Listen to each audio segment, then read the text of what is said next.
Посмотрите на небо!» Голос лесника сорвался на крик. «Вы видите луну? А звезды? Вы видите хоть одну звезду? Ну посмотрите же!» Герман нехотя поднял голову к небу. Действительно, на небе не было той огромной луны, которую он наблюдал, когда вышел из машины. Не было и звезд. Небо было просто безоблачно черным. Но сейчас Герману как можно меньше хотелось любоваться ночным небом. Он опустил голову и снова взглянул на лесника, который продолжал говорить. «Могу поспорить, когда вы стояли на дороге и смотрели на небо, вы их видели. Луна была огромна и прекрасна, среди тысяч маленьких мерцающих звездочек. Это на дороге, но для этого леса нет луны, нет звезд и нет солнца. Этот лес изолирован от какого-либо света. Он называется черным лесом. На карте вы не увидите дорогу, которая бы шла через него. Так и есть на самом деле. Та дорога, по которой ехали вы, иллюзия, созданная, чтобы заманивать сюда. Вы можете ехать по ней вечность, но так и не достигнете цели. У иллюзии нет конца. Лесник говорил медленно, тщательно выговаривая каждое слово, словно общался с детьми из детского сада, объясняя им простые жизненные истины. Герману сильно не нравилась эта ситуация, но он ничего не мог поделать. «Я советую вам этой ночью заночевать на дороге, в машине, и ни в коем случае не выходить из нее. В ней вы будете в полной безопасности. Он не посмеет проникнуть в то, что не является частью леса. А завтра утром раннее солнце выведет вас отсюда, и вы уедете. Поверьте мне, этот лес очень опасен. Если вы отправитесь прямо сейчас, то вас неминуемо настигнет смерть». «Так значит, вы нас отпустите?» — наконец решил спросить Герман. «Вы нужны ему, а не мне», — пожал плечами лесник и стал отходить назад, вглубь темного леса, на этот раз направив ружье на Германа. «Запомните, этой ночью вы отсюда не уедете.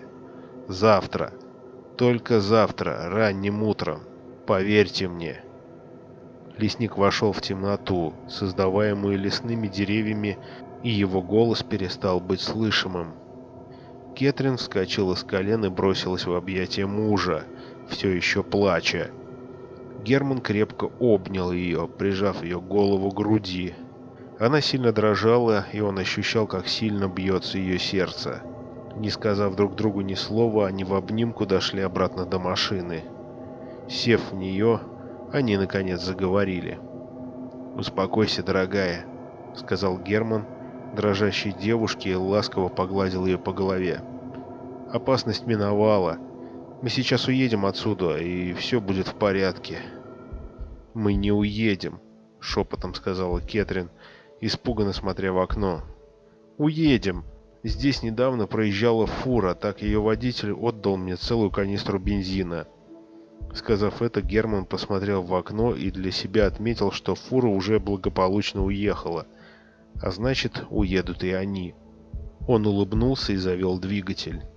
«Не уедем, не уедем», — стала повторять Кэтрин, словно разучая мантру. «Да что с тобой, Кэт?» — обеспокоенно спросил Герман. «Этот старый ублюдок ударил тебя?» «Он спас меня», — все так же шепотом отвечала Кэтрин. «Когда я шла по равнине, из земли вылезло что-то похожее на руку с острыми когтями. Оно схватило меня за ногу. Я упала на землю, пытаясь освободиться, но оно держало меня мертвой хваткой. Я не могла кричать, потому что очень сильно перепугалась. Наконец, когда мне удалось крикнуть, откуда ни возьмись, как по команде появился он и выстрелил в нее из ружья. Рука отпустила меня и зарылась обратно в землю. Я хотела встать, но он наставил на меня ружье и спросил, что я здесь делаю. Я ничего не смогла ответить, поскольку сильно перепугалась. Потом прибежал ты».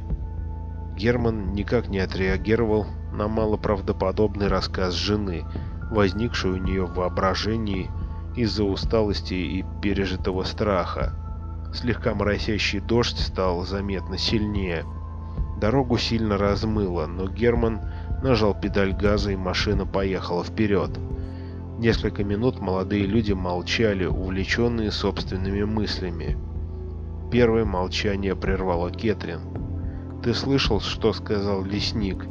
Мы не уедем сегодня из леса», – прошептала она, вжавшись в сиденье.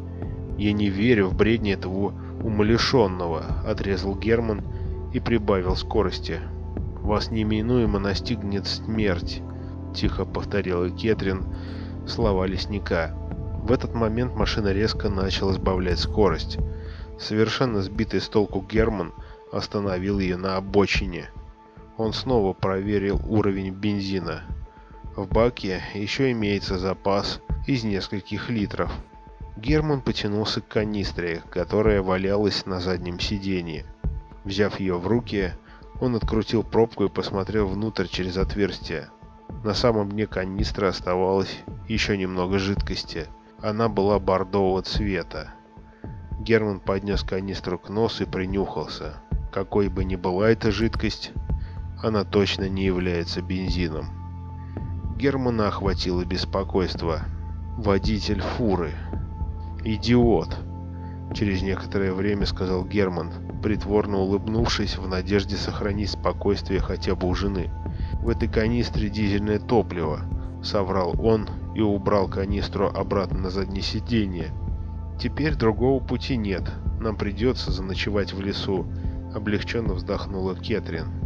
«Видимо, ты права», — молвил Герман. «Так и быть. Сегодня мы останемся в лесу. Завтра я постараюсь связаться с аварийной службой по телефону. Надеюсь, он будет работать и нас отсюда вытащит. Сейчас нам надо немного поспать. Ты можешь перекусить и устраиваться на заднем сиденье. Я присоединюсь к тебе позже, сейчас хочу немного прогуляться, благо дождь уже закончился». Герман открыл дверь, но как только он успел высунуть ногу из салона машины, как почувствовал, что Кэтрин крепко держит его за руку. «Ты никуда не пойдешь», — громко сказала она. Ее лицо было бледным, а глаза полны ужаса.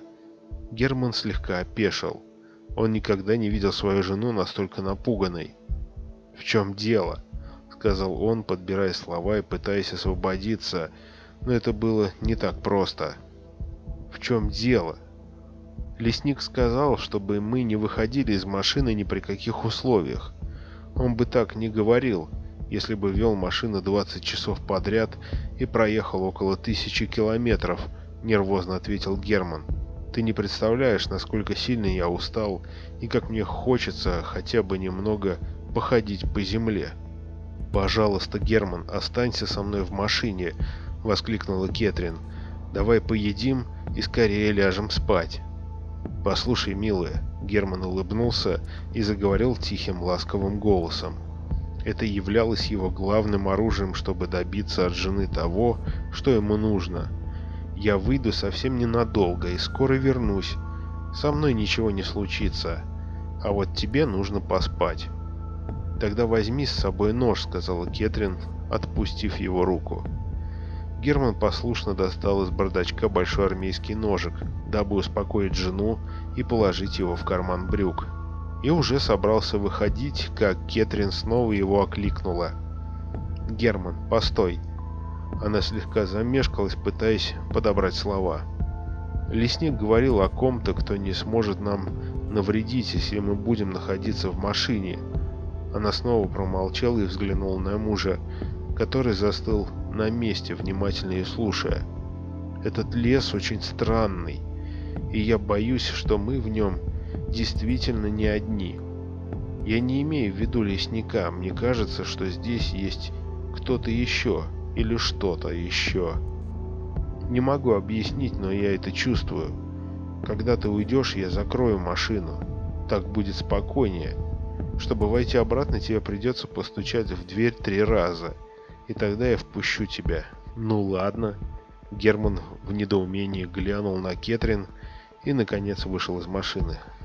«Запомни, постучи 3 раза, и тогда я открою», — крикнула она ему напоследок. «Будь осторожен и возвращайся быстрее». Герман захлопнул дверь и почти сразу же услышал щелчок. Кэтрин закрыла дверь изнутри. Он немного постоял у машины, а затем 3 раза громко постучал в дверь. Дверь молниеносно открылась, но, услышав смех мужа, Кэтрин высунула голову из салона и укоризненно посмотрела на него. «Ты думаешь, это смешно?» Тяжело дыша, спросила она. «Я просто тебя проверял», — смеясь, сказал Герман, хотя шутить ему совсем не хотелось. «Дай мне сюда эту пустую канистру.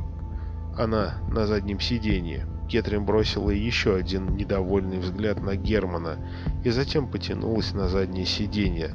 Достав канистру, она вручила ее мужу и снова закрыла дверь. Прозвучал щелчок.